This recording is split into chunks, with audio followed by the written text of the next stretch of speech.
we come to the crown jewel of what you brought in to us today. And the board itself kind of speaks for itself. Obviously, it's made out of wood. But besides that fact, there's so many underlying features about this board that I'm going to let you, again, jump right into it. And we'll start from the top and see if we can fit them all in this episode. This is a quad fish. It's a 6'5". It's made out of Western red cedar. These boards are pretty much kind of a labor of love. These are a lot of work, but they're really fun and rewarding to make. These, you start with 2x6 redwood cedar boards, draw your rocker patterns on them, glue the 14 boards together. Again, my partner Rick gets all of that done, makes the blank complete, cut it out, and actually the two of us will shape this because the board's so heavy as it's being shaped. The wood's real heavy, so you kind of need someone to kind of help you. And so at any rate, you take this board and you completely shape it, and then you break it back into 14 additional pieces. The blank was tack glued, so it comes apart pretty easy. Sometimes it will fall apart as you're shaping it, and you have to stop and glue it together. Oh boy. Once you've done that, then you have the painstaking process of chambering this whole board. So as it comes off the shaping rack done, it's about 31 pounds.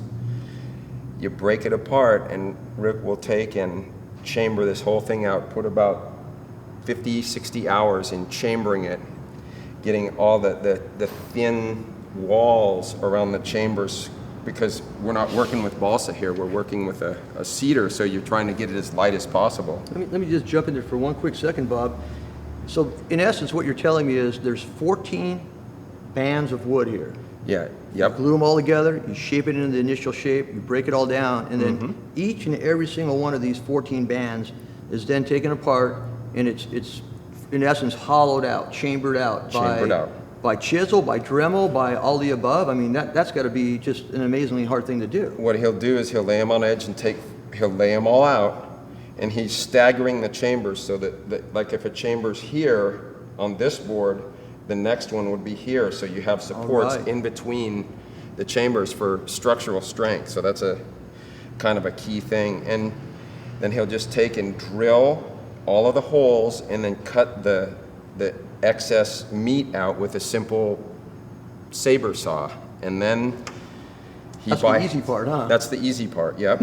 And then by hand, he takes with a spindle sander, because each one of these parts is different because of the shape of the board, and it's getting all of that material out. It's a really, really labor-intensive thing, but when it's done, it's a pretty nice thing. And you glue it all back together, one section at a time. So it started off at 31 pounds, rough wood, not glass, no fins or whatnot. Have you ever weighed them finished before you glass it and fin them? Yes, when this is done, completely sanded, ready to go to the glass shop, he's got it down to about 10.5 pounds. So about 66%. That's amazing, the decrease in the volume and so forth. How do you guys estimate or gauge how thin you need to go? Is that sort of a touchy-feely thing? It's kind of one of those things where you want to go thin, but not to the point of being too thin. That's why you're completely shaping the board, so you're not going to be shaping it again after it's chambered. So yeah, it's a pretty much a set unit. Then it's joined back together again. And is it glassed in a normal way, or are there special steps that need to be taken in order to glass it? There's a couple special steps that you do with these. You first paint it with resin to kind of seal off the wood, so you don't get any of the oil or crystallization, although this wood is kiln dried, so it's pretty good, but you want to do that. And then it's just glassed with a single 4-ounce top and single 4-ounce bottom, because the strength is really not an issue. This board's been ridden. There's no pressure dings. They just are really strong, so you don't really have to worry about strengthening. It's more just the sealing of the blank. Right, the glass job, including the gloss and whatnot, that's just like the outer surface, so to speak, on an M&M. Right. You know what I mean? Yeah, absolutely. Melt in your mouth and not in your hands. That's right. Now, I think I've ridden that board, have I not? You have, Bird. That's the one I've ridden? Yeah. Well, this particular one isn't. You rode the actual our keelfish one. This is a quad. I have not ridden that one yet. Something's wrong with that equation, Bob. There is something wrong with that equation.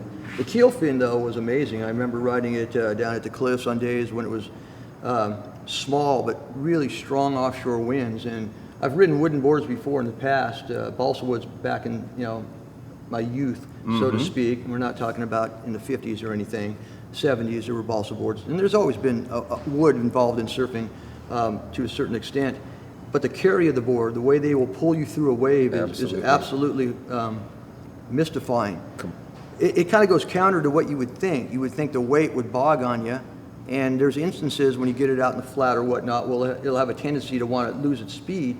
But when you have it in a drive mode, it's like a car going down the hill. I mean, like it inertia. just wants to go. Yep, it really just goes. Pulled me over the lip and into bowls and through bowls that I would never have been able to get around or through on a standard kind of a foam board. It's pretty amazing, the difference in the ride. It's really fun. I mean, you get a good day on something like this, and it's kind of, I don't know, it's just kind of a different thing, And it's just beautiful. Now, these boards are obviously built to order. Yeah. And do you have any kind of a price structure on how you guys do it? I mean, our listeners and so forth are going to want to know, okay, that looks great, but what's the chances of being able to get one? They're available. They're available, but they're expensive. It's going to set you back a bit. Just the wood in itself is pretty expensive just to buy the wood, and a lot of this wood hits the floor. You're having to carve out of a big piece of wood, so expensive kindling. Expensive. Burned a lot of it in my fireplace. Now, last year when you were in the Art of Shaping event, I believe you took second in that Art of Shaping, the Billabong event. Yep. It's a great event that Billabong puts on. They have basically 22 to 26 shapers shape whatever they like, put the boards up, they go to auction, and the best of wins the grand prize, and the second best is, just that, and all the money goes towards a great charity. Billabong's really good about working with people in the industry, within the industry, on helping back out. And I think Tom Sullivan, my buddy Tom Sullivan, bought that one last year at auction. Yes, he did. Actually, he bought one, and the one he bought pretty much just like this, a quad fish. So literally a piece of art that is as much at home on the wall, but even more so in actual wave. It's made to ride. Everything really he is makes made to ride. Yep. I don't know, anything else you want to add there, Bob? Anything kind of interesting pops up in your mind about maybe where surfing might be going, or where you personally would like to see it going or take it? I kind of I just kind of stay with, and just doing custom boards, getting people kind of what they want to ride, and I really enjoy trying different stuff like this, but my main focus is just when I do custom boards, I try to just make something that people can enjoy and just go out and have fun on, And they're pretty much 100% custom, right? I mean, pretty much, I do machine blanks maybe on production, basically, but mostly all hand done for you. Yeah, I do all boards I do at hand shape. Now, how are people going to be able to get hold of you? They can always get hold of us here at the shed. Randy or I can direct you to Bob and his factory, but you might want to give a little call out on to where you're located. Yeah, we're just located right over on Santa Fe Street at 5151 Suite F. And it's just right off of the freeway by the Balboa intersection of Balboa and West Mission Bay Drive. What about a phone number? People probably want to give you a call at first. It's 858-581-6220. And you guys have a website? MitsvenSurfboards.com. So check it out. You'll be able to see that and talk to Bob and Rick especially. Rick's not here today. We'll get him next time because he is indeed a craftsman. And then I guess that's going to pretty much wrap it up for episode number 1. Thank you. Pleasure, Bob. Thank you, Bird.